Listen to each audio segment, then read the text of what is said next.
Welcome to Sasi official. Kamal சாருடைய கல்கி படம் கண்டிப்பாக 2000 கோடி அடிக்கும். அதுக்கான சில விஷயங்கள் இப்போ வெளியே வந்திருக்கு.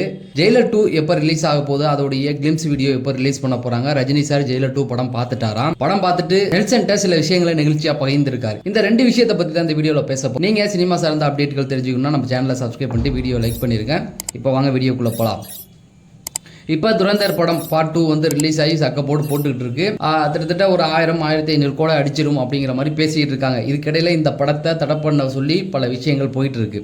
எதுக்கு சொல்கிறேன்னா, அடுத்து வரப்போகிற கல்கி 2 கண்டிப்பாக வந்து 2000 கோடி தொட்டுரும் அப்படிங்கிற மாதிரி பேசிக்கிட்டு இருக்காங்க. ஏன்னா ஃபஸ்ட்டு படமே வந்து 1200-1300 தாண்டிடுச்சு ஃபர்ஸ்ட் பார்ட்டு. இப்போ பார்ட் 2 வந்து கண்டிப்பாக வலிமையான திரைக்கதை அமைச்சிருக்காங்க அப்படிங்கிற மாதிரி சொல்கிறாங்க. ஃபர்ஸ்ட் பார்ட் பார்த்தீங்கன்னா கொஞ்சம் ஒரு சில இடங்களில் கொஞ்சம் போர் அடிக்கிற மாதிரி இருந்தது.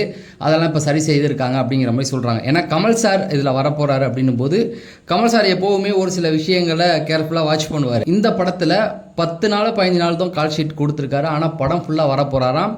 1 மணி நேரம் இவர் வந்து ட்ராவல் பண்ணுவார். அந்த பக்கம் பார்த்தீங்கன்னா அமிதாப் பச்சன், அதுக்கப்புறமேட்டுக்கு பார்த்தீங்கன்னா பிரபாஸ், இவங்க 3 பேருடைய காம்போவே வந்து பெரிய ஹிட்டான காம்போ தான். கண்டிப்பாக இது வந்து ஒரு 2000 கோடி அடிச்சிரும் அப்படிங்கிற மாதிரி சொல்லியிருக்காங்க. ஜெயிலர் 2ல ஷாருக் கானோட நடிப்பை பார்த்து ரஜினி சார் மிரண்டு போயிருக்காரு. அதை அடுத்து சொல்கிறேன். இப்போ லோகேஷ் கனகராஜ் என்ன பண்ணியிருக்காரு, அவருடைய படம் ஹீரோவாக நடிக்கிறாருல டிசி, அதுக்காக ஒரு சில துப்பாக்கிகள் வந்து கமல் சார்ட்ட வாங்கிட்டு போயிருக்காரு. விக்ரம் 2 ஆடியோ லாஞ்சிலே வந்து லோகேஷ் சொல்லியிருப்பாரு, கமல் சார்ட்ட வந்து நிறைய துப்பாக்கி கலெக்ஷன் இருக்குது அப்படின்னு. அதாவது சினிமாவுக்காக அந்த காலத்திலிருந்து இந்த காலம் வரைக்கும் எல்லா வகையான மாடலும் வந்து கமல் சாருடைய ஒரு இதில் வச்சுருக்காங்க. அவங்க நிறுவனத்துக்கு சொந்தமான ஒரு இடத்துல சினிமாவுக்கு சார்ந்த எல்லா விஷயமே இருக்குது அப்படிங்கிற மாதிரி சொல்லியிருப்பாரு. அதில் கன்னும் இருக்குன்னு. அதில் ஒரு 10 கன்னை வாங்கி அவர் நடிக்கிற டிசி படத்துக்காக எடுத்துகிட்டு போயிருக்காங்க. அசோக் நகர்கிட்ட போலீஸ் வச்சு பிடிச்சிட்டு என்னது அப்படின்னு சொல்லி விசாரிக்கும் பொழுது துப்பாக்கி இருந்தோன்னே கூப்பிட்டு போயிட்டாங்க. அதுக்கப்புறம் கொஞ்சம் டீப்பாக பார்க்கும்போது தான் இது வந்து போலியான கன் அப்படின்னு சொல்லி லோகேஷ் கனகராஜ் நடிக்க போகிற படத்துக்காக இதை எடுத்துகிட்டு போயிருக்காங்கன்னு சொல்லி விட்டுருக்காங்க. அப்போனா பார்த்துங்க கமல் சார் எவ்வளோ புத்திசாலித்தனமாக. ஏன்னா பார்த்தவொடனே பிடிச்சிட்டாங்க. இது வந்து ஏன்னா சினிமாக்கள்லாம் பார்த்தோன்னே தெரிஞ்சிடும் இது போலின்னு. ஆனால் அவங்களுக்கு அப்படி தெரியல, கூப்பிட்டு போயிட்டாங்க பார்த்துட்டு துப்பாக்கி தான்ட்டு. அதுக்கப்புறம் டீப்பாக எடுத்து பார்த்து சூட்டெல்லாம் பார்க்கும்போது தான் இது போலி கன் அப்படின்னு தெரிஞ்சிருக்கு. ஸோ எதுக்கு சொல்கிறேன் அப்படின்னா, லோகேஷ் கனகராஜ் அந்த கன்னெல்லாம் எங்கேருந்து வாங்கியிருக்காங்கன்னா கமல் சார்ட்டேருந்து வாங்கிட்டு போயிருக்காராம். இதுதான் இப்போக்கி வந்து கொஞ்சம் ஹைலைட்டாக பேசப்பட்டுட்டு இருக்கு. சரி, இது ஒரு பக்கம் இருக்க, ரஜினி சார் ஜெயிலர் 2 படம் பார்த்துட்டாரு அப்படிங்கிற மாதிரி செய்திகள் வந்துகிட்டு இருக்கு.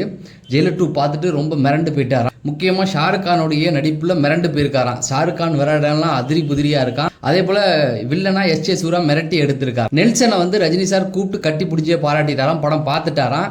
ஒரு சில விஷயங்கள் கொஞ்சம் பெண்டிங் இருக்குது. ஆனால் படம் வந்து ஃபுல்லாக முடிஞ்சிருச்சு. படம் பார்த்த வரைக்கும் ஜெயிலர் 1 விட ஜெயிலர் 2 சூப்பராக இருக்குது அப்படிங்கிற மாதிரி சொல்லியிருக்காங்க. கண்டிப்பாக தமிழ் சினிமாவில் 1000 கோடி கனவு இது வரைக்கும் நீண்டுக்கிட்டு தான் இருக்குது. கண்டிப்பாக ஜெயிலர் 2 நிறைவேற்றும் அப்படிங்கிறத ரஜினி சாரே சொல்லியிருக்காராம். என்ன அப்படின்னு பார்த்தீங்கன்னா, இந்த படத்தில் பெரிய பட்டாளமே இருக்குது. ஹிந்தியில் ஷாருக் கான், அந்த பக்கம் பார்த்தீங்கன்னா மோகன்லால், சிவராஜ்குமார் இருக்கார், வித்யா பாலன் இருக்காங்க, இன்னும் நிறைய பேர் தொடர்ந்து வந்துக்கிட்டே இருக்காங்க. சந்தானம் இருக்கார், விஜய் சேதுபதி இருக்காங்க. ஒரு மிகப்பெரிய பட்டாளமே இருக்குது.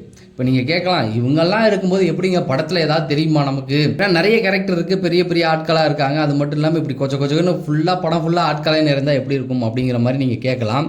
இதில் ஒரே ஒரு விஷயந்தான், மெயின் கேரக்டர் ரஜினிகாந்த் தான். ரஜினிகாந்த், யோகி பாபு. ரஜினி சார் ட்ராவல் பண்ணி போயிட்டே இருப்பார். அவர் சந்திக்கிற மனிதர்கள் தான் இவங்கெல்லாம்.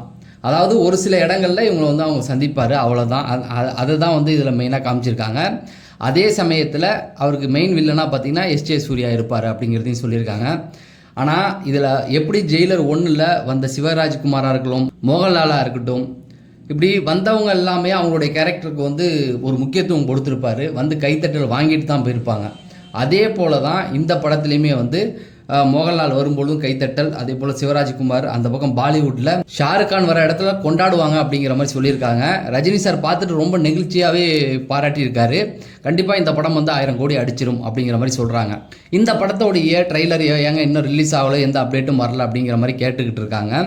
மிக முக்கியமான காரணம், ரஜினி சாருக்கு அடுத்தடுத்த ப்ராஜெக்ட் வந்து கொடுத்துக்கிட்டே இருந்தனால 73, 74 இந்த மாதிரி ப்ராஜெக்டில் பிஸி ஆகிட்டாரு. அதனால் இது கொஞ்சம் வெயிட் பண்ணி வைக்கலான்னு வச்சுருக்காங்க. இந்த படத்துடைய ட்ரெய்லர் கிளிம்ஸ் வீடியோ ஏப்ரல் 14ஆம் தேதி வந்து ரிலீஸ் ஆகும் அப்படிங்கிற மாதிரி சொல்லியிருக்காங்க. இந்த படத்தை வந்து ஜூலையில் ரிலீஸ் பண்ணுறதுக்கான முயற்சிகள் போயிட்டு இருக்கு. அதே சமயத்தில் ஜனநாயகன் படத்தோட நேருக்கு நேர் மோதுறதுக்கும் வாய்ப்பு இருக்குங்க. ஏன்னா அந்த அளவுக்கு விஜயை சார்ந்தவங்க இவர் சொரிஞ்சு விட்டுக்கிட்டு இருக்காங்க அப்படிங்கிற மாதிரியும் செய்திகள் வருது. ஆனால் ரஜினி சார் அதை விரும்ப மாட்டார். சன் பிக்சர்ஸ் என்ன முடிவு எடுக்கிறாங்க அப்படிங்கிறது தான். அதே போல் 173க்கு ரஜினி சாருக்கு வந்து 80 கெட்டப்புகள் ரெடி பண்ணியிருக்காராம் சிபி சக்கரவர்த்தி. அதாவது டிஜிட்டல் போஸ்ட்லேயே வந்து 80 போஸ்ட்டுகள் வந்து தயார் செய்து ஹேர் ஸ்டைலு லுக்கு எல்லாத்தையும் பார்த்துட்டு 3 இதை ஃபைனல் பண்ணி ரஜினி சார்கிட்ட கொண்டு போயிருக்காங்க. ரஜினி சார் வந்து அந்த 3ல் ஒன்று செலக்ட் பண்ண போகிறதா சொல்லியிருக்காங்க. அதே போல் ஏப்ரல் எலெக்ஷன் முடிஞ்ச உடனேயே பார்த்தீங்கன்னா இந்த படத்தோடைய ஷூட்டிங் ஆரம்பிக்க போகிறாங்களாம் அப்படிங்கிற மாதிரி செய்திகள் வந்துகிட்டு இருக்கு. ஸோ இதுதான் ரஜினி சார் கமல் சார் பற்றின அப்டேட். தொடர்ந்து சினிமா சார்ந்த அப்டேட்கள் தெரிஞ்சுங்க நம்ம சேனலை சப்ஸ்கிரைப் பண்ணுங்கள் அப்படிங்கிறத சொல்லி நான் விடைபெறேன். நன்றி, வணக்கம்.